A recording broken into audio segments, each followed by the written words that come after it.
Daniel was born to successful and hard-working parents. He lived with them in the city. For the holidays, they had all returned to the village for the celebration. Everyone was happy to see the couple back after years of living in the city. Their presence made the celebration livelier as fellow villagers kept visiting the family house to greet the visiting family and deliver gifts.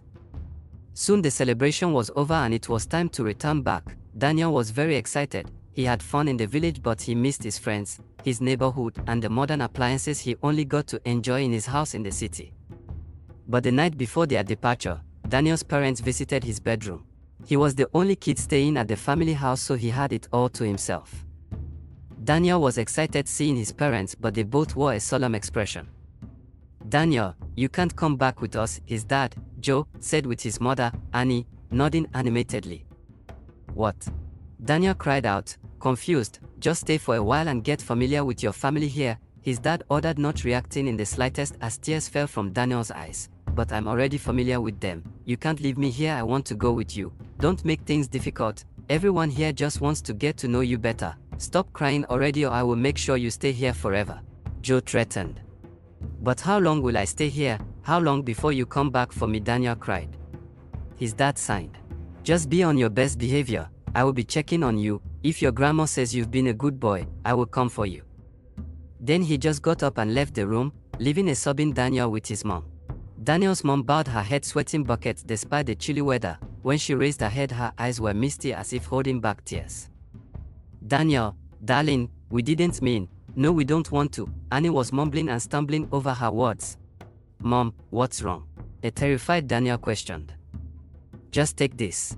Daniel's mother reached behind her neck and unclasped the necklace she was wearing. She then placed it around Daniel's neck. "I have been wearing this since the day you were born. It's what protected me from the evil in this house. My mother, your grandma, gave it to me. I'm so sorry that our hands are tied and that I can't save you from what's to come, but promise me." She gripped Daniel by his shoulders, her shaky voice growing louder. "Promise me you'll never take it off, no matter the circumstances. Do not give it to anyone, never take it off, promise me." Daniel, frightened by his mother's frantic expression, simply nodded. Tears finally streamed from Annie's eyes, and she hugged Daniel, kissing his forehead. Then she pushed him away as if he had burned her. "Go to sleep already, okay? Sweet dreams," she whispered, standing up and rushing to the door. She stopped abruptly, turned back to Daniel, and whispered sternly, "And always lock your door, never sleep without locking it."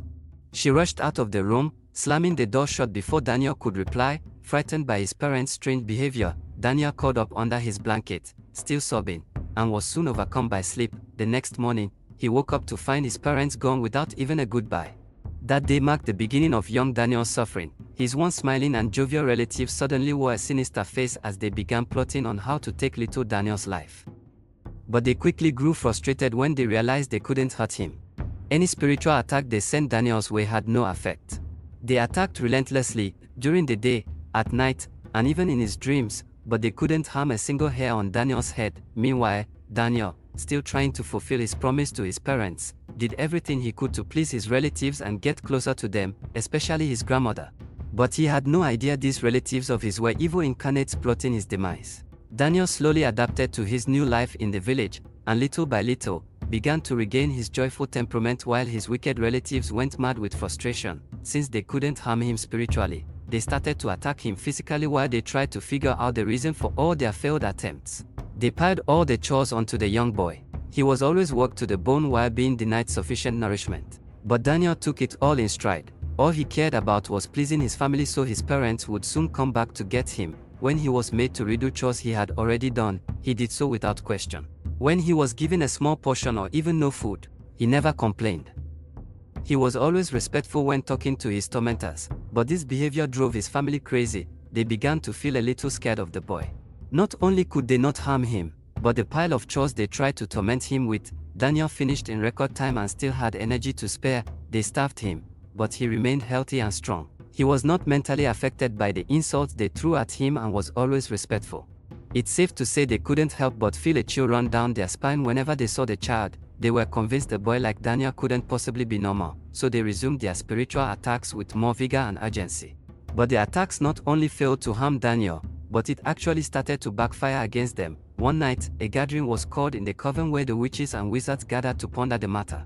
In the midst of the meeting, a woman sat on the floor, weeping in despair, but she was ignored by all present. I can't take it anymore. I just want to end that boy, but he won't perish. Instead, all my attacks are backfiring. A wizard screamed angrily, scratching at his head. Tell me about it, a witch replied. I cursed him with a heart attack, but I was the one who suffered it. Well, I cursed him with an accident, another witch said, gesturing to her body that was covered in bandages. And I was the one who got into one, the woman weeping on the ground lamented with snot-covered face. I gave Daniel poisoned food, but he kindly gave it to my stupid, foodie of a son, who is now dying. The other witches and wizards ignored her. They were evil people with no compassion. They would just simply wait to enjoy a plate of rice at the witch's son's burial. I was going to hex him with madness, another witch muttered, breathing a sigh of relief. I'm so glad I didn't. I would have been running mad by now, but how can an 11-year-old child be stronger than us witches and wizards who have been alive for centuries? This is an insult to our coven's name. This failure must not reach the ears of rival covens. We'll never hear the end of it. A wizard barked. Wait, another wizard wondered. What if his father initiated him into a stronger coven before bringing him here? Remember, he had been evading us for 11 years, refusing to hand the boy over. But now, all of a sudden, he is okay with dumping Daniel on us. The witches and wizards hummed in thought as they considered this theory. Wait, are you sure this isn't the work of the creator whose name cannot be spoken? A witch asked. I have seen the boy running off to the village church and chatting with the pastor lately. We should stop him. The witch shivered in fear. No way, another wizard argued. That crook isn't a man of the creator. All he does is scam people in the name of religion. If he were truly a powerful man, we wouldn't be able to operate so freely right under his nose. He isn't anyone worth bothering about. If he were, we would have had him running away ages ago. His tail tucked between his legs. Oh, so he's not an actual prophet. The witch nodded, a look of relief on her face. That means the boy's invincibility isn't from the creator. I'm so happy because that would have meant a lost battle. But what other power could it possibly be? I have a bad feeling. Let's just leave the boy alone, a timid witch suggested, sparking an outrage. And just leave the debt unpaid. A witch shouted, shoving her pointed nails into the timid witch's face. The blood of that child is the price of the wealth we gave. A wizard screamed. I'm so disappointed in you. Are you even a worthy witch? The Queen Mother, the leader of the coven who had been silent the entire time, finally spoke up, interrupting the outrage. I am tasking all of you to find out exactly what is saving Daniel from our attacks. We must collect our debt. We only blessed to take back double of what we have given. We are witches, not cheerful givers or a charity organization, so we must suck the blood of that child to settle his father's debt. The Queen Mother had a crazed look in her eyes. The other witches and wizards gulped and bowed, muttering in unison, yes, Queen Mother. Daniel had been made a sacrificial lamb even before he was born. Daniel's father, Joe, was born into a family of idol worshippers and generational witches. As a child, he was aware of the evil his family practiced. After he grew up and left home, he fully understood the difference between good and bad and knew his family was on the side of evil and moral corruption. But that didn't stop him from running back to them to request for wealth. Joe figured if he got his wealth from his own family, it would not come with a dreadful price. He was blessed with immense wealth on one condition: he must sacrifice his first and only son. The price for his riches was to father just one child in his lifetime, and that child should be given to the coven to be raised as a livestock. So on the boy's 10th birthday, he would be feasted upon, but after getting the wealth and having his son, Joe couldn't bear to give him away. This caused the angry coven to begin tormenting Joe, demanding for their payment. Daniel's mother, Annie, also suffered immensely from their brute anger, so she ran to her own mother for help. Annie's mother gave her a protective necklace and warned her to never take it off. The necklace had protected her from the witches for years. The witches never stopped tormenting Daniel's father, but he was stubborn and held on until Daniel's 11th birthday before finally giving in. He hoped that Daniel being past the feasting age would save him, but that was not the case. Joe was forced to abandon Daniel and was told to consider his son gone already. But unbeknownst to Joe, his wife, Annie, had already given her protective necklace to Daniel in a desperate bid to save his life. The witch whose son was poisoned was Daniel's direct aunt. She did not bother finding a solution for her dying child because she knew he was beyond saving. Instead, she sat daily by her son, weeping. When Daniel visited his aunt, he was touched by the sorrowful sight. He wondered why she wouldn't find a solution for her child and asked her. The woman glared at him with hateful eyes. "He can't be saved. He's not you," she spat out. No matter how much she hated Daniel, she was still terrified of the mysterious power protecting the boy. She was so uncomfortable being in his presence that she had to leave the room. The witch's strange words gave Daniel an idea. He looked down at his necklace.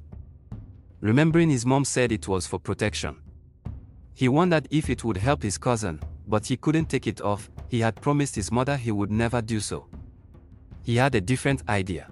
He laid down next to his cousin in a way that the necklace also rested on his cousin's chest. Daniel fell asleep in that position. When his aunt returned, she saw them in that strange position. She stared at the necklace on her son's chest, lost in thought, but she felt a chill run down her spine and quickly walked away, putting the matter behind her. To her delight, her son was strong and healthy the next day. But the witches and wizards who had already washed their coolers for the boy's burial, in preparation for carrying food and drinks, were not too thrilled about this turn of events. That night, the coven had another meeting. "So, have anyone found out the reason why the boy is invincible?" The Queen Mother bellowed. A wizard bowed and shakily replied, "Queen Mother, these slackers didn't even try because they are all terrified of him. Shame, shame, shame on them." "Shut up," another wizard shouted. "What have you been doing? If you're also not scared, why didn't you bring us an answer? Do you think it's easy? It's not like we can just walk up to the boy and say, 'Hey, we've been trying to delete you since your parents left, but you're just too invincible. What's your secret? Tell me so we can counter it and finally destroy you.'" A wizard screamed in frustration. "But I did try that," the timid witch whispered. The other witches and wizards looked at her with their jaws dropped in shock. "You did?" "Yes," she replied. "I did in a dream, but he only stared at me in confusion, so I didn't get any reasonable answers." "That makes sense. He's 11, he wouldn't understand what you're saying." A wizard replied thoughtfully. "Well, at least you're trying, unlike some lazy people," the wizard continued, side-eyeing the others. This snaky comment of course descended the coven into another fit of chaos and commotion. The witch who was Daniel's direct aunt was lost in thought the entire time. She bowed toward the Queen Mother and muttered, "I think I have a theory."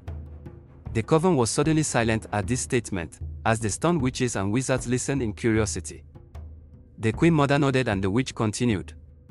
"When my son was dying, Daniel laid by him, and my son got better, which could mean whatever is saving Daniel is on his body. And I noticed this necklace his mom used to wear. When his parents left, Daniel started wearing it. Could that necklace be a protection amulet?" This caused the coven to quiet down as they all fell into deep thoughts. The Queen Mother broke the silence. "I will find out if that necklace is truly a protection amulet myself. If it once protected the mother, she'll be vulnerable now. I will give you my verdict at the next meeting."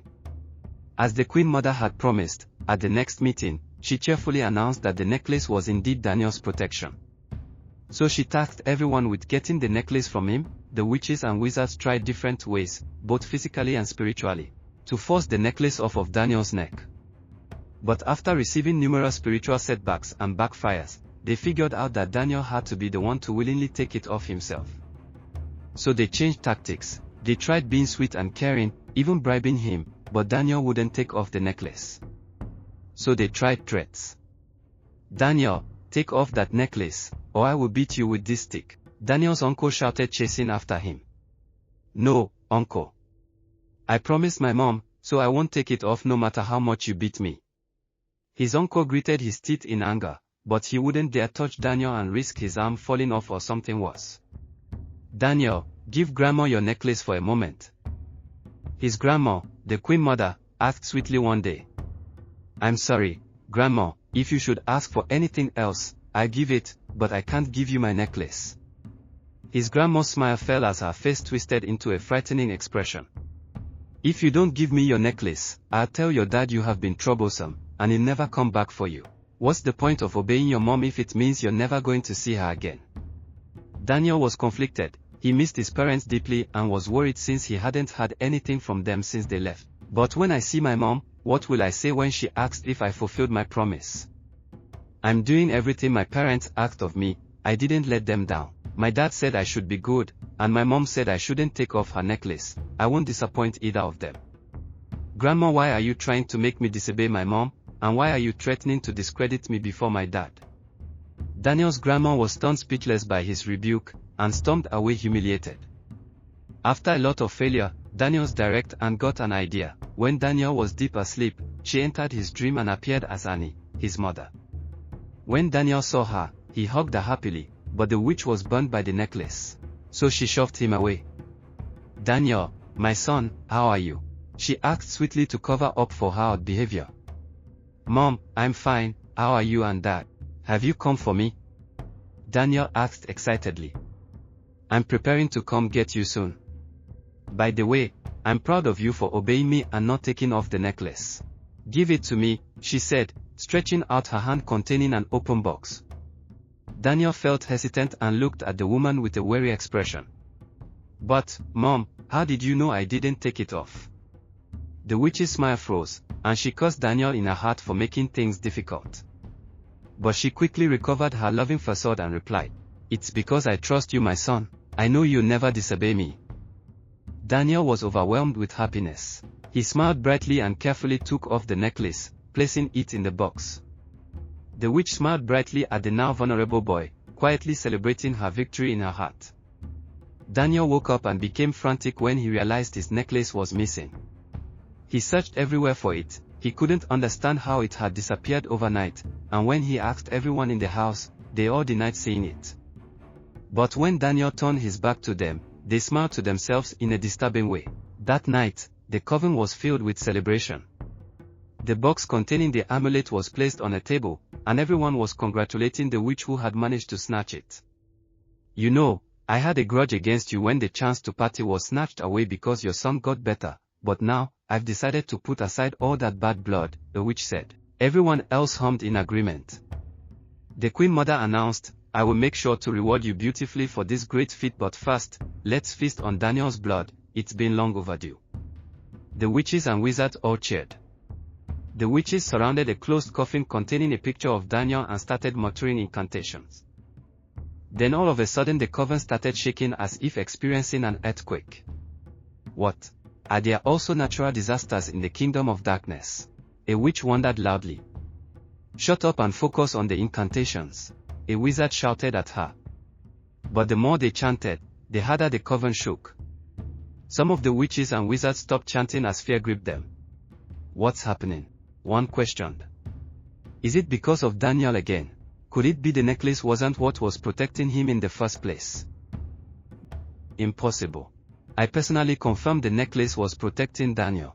It protected his mother then, and it was protecting Daniel. But now we have it. The necklace is powerless. Continue chanting, the Queen Mother shouted. But before they could continue, fire suddenly rained down onto the coven. The witches screamed in terror at this unexplainable event. They subconsciously all looked to the Queen Mother for answers, only to meet her terrified eyes. No, we are so sorry. The Queen Mother begged, looking crazed. We didn't know he belonged to you. How did we not figure it out? We are stupid witches. Please spare us. We will never touch him again. The Queen Mother fell to her knees, bowing before the fire. She turned and shouted at the stunned witches and wizards. Put it out, you idiots. Don't you realize this fire was sent by the Creator? The necklace was not what was protecting that kid. Everyone screamed, trying to put out the fire. But the angry fire couldn't be quenched. It spread fast and wide, consuming everything and everyone in its path. Everyone who attended the coven never woke up from their sleep. Daniel was the only one in the house to see the brand new day. By noon Daniel was confused why no one had left their room. Towards evening Joe barged through the door and ran to hug an excited Daniel. He cried with relief, seeing his son safe and sound. He already knew Daniel was the only living being in the house. He couldn't understand how Daniel had managed to escape the wolves he had delivered him to on a platter of gold, but he was grateful. I'm taking you home, my boy, Joe said amidst tears of joy. Daniel jumped up and down in excitement. Let me go say goodbye to everyone. No. Daniel's dad picked him up, running out of the house. We're not even taking anything from here. Let's leave now. I can't wait to see Mom, Daniel shouted excitedly. Yeah, I'll take you to her, his dad replied in a somber tone. He made a mental note to stop by his wife's graveside before taking the boy home. Joe had lost everything he had gotten from the kingdom of darkness, even his life. He was just a walking husk that would soon dissipate. He was just grateful that he would get to spend the short time he had left with his son. His wife wasn't so lucky. Joe peered at his son's bare neck and realized that whatever power had protected Daniel hadn't been from the necklace. He prayed to whatever that power was, that power that had defeated dozens of centuries-old witches and wizards, praying it would continue protecting and caring for his child, especially after he was finally gone. Thank you so much for watching. What are your thoughts on the characters? What did you learn from the story? Please don't forget to subscribe, like, comment and share.